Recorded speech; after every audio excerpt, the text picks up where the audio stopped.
Le passage à la barre d'anciens hauts responsables de l'État algérien dans les procès publics qui se succèdent depuis près d'une année au tribunal de Sidi Mamed et la cour d'Alger, au-delà des chiffres révélés, a levé le voile sur la manière dont ont été gérées les affaires de l'Algérie pendant ces 2 dernières décennies, dans une conjoncture de grande aisance financière.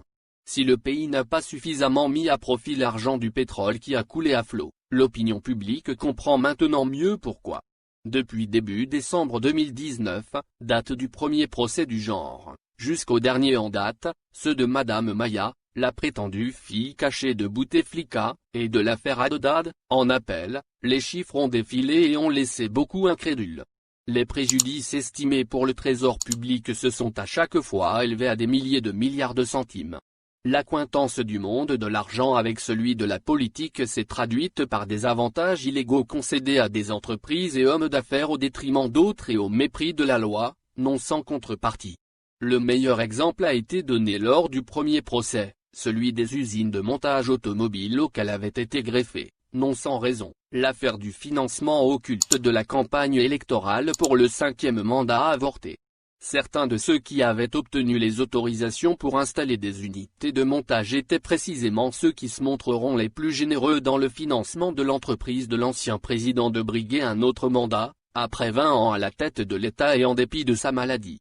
Les procès ont révélé, globalement, 2 procédés qui avaient permis à des fortunes colossales de se constituer et à des sommes énormes de quitter le pays, la violation de la loi, comme le Code des marchés publics, ou carrément l'élaboration de textes sur mesure, comme cette obligation faite aux entrepreneurs qui réalisent de grands projets, de s'associer avec des partenaires étrangers sous le prétexte, à première vue louable, de mettre à profit leur expertise, mais qui a in fine facilité le transfert d'importants dividendes en devises vers l'étranger en toute légalité. Au fil des procès, l'opinion publique a découvert, ahuri, la facilité avec laquelle des fonctionnaires et commis de l'État, censés veiller à l'application de la loi, ont laissé faire. Des oualis, des ministres, des secrétaires généraux de ministères, des maires, des directeurs d'agences publiques ou simplement de simples fonctionnaires ont été très peu regardants sur le respect de la loi.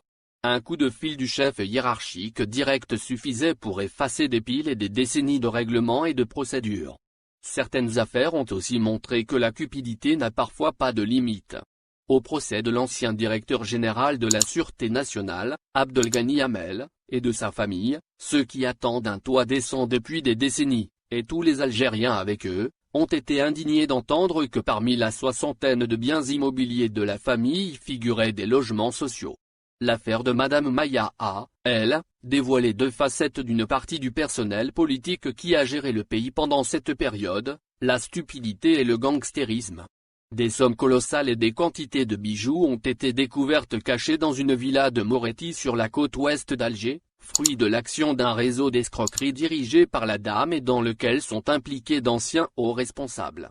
À la barre, d'anciens oualis et ex-ministres ont avoué avoir mordu pendant de longues années au mensonge de Madame Maya qui se faisait passer pour la fille cachée du président Bouteflika, quand bien même il est vrai qu'ils ont été instruits de la prendre en charge. Mais le plus incompréhensible reste l'attitude des 2 anciens premiers ministres jugés. Abdelmalek Sehal, connu pour son goût pour la plaisanterie quand il était aux affaires, a transformé les audiences en monologues humoristiques, tout en déclinant toute responsabilité dans ce qui est advenu des affaires de l'État sous son autorité. Ahmed Ouyaya ne savait rien non plus. Ce qu'il faisait à la tête de l'exécutif? À les entendre, ils exécutaient les décisions du président et de son frère qui, officiellement, n'étaient que simples conseillers à la présidence. D'un homme comme Ahmed Ouyaya, énarque, ancien diplomate et chef du gouvernement en 1995 déjà, les Algériens étaient en droit d'attendre mieux.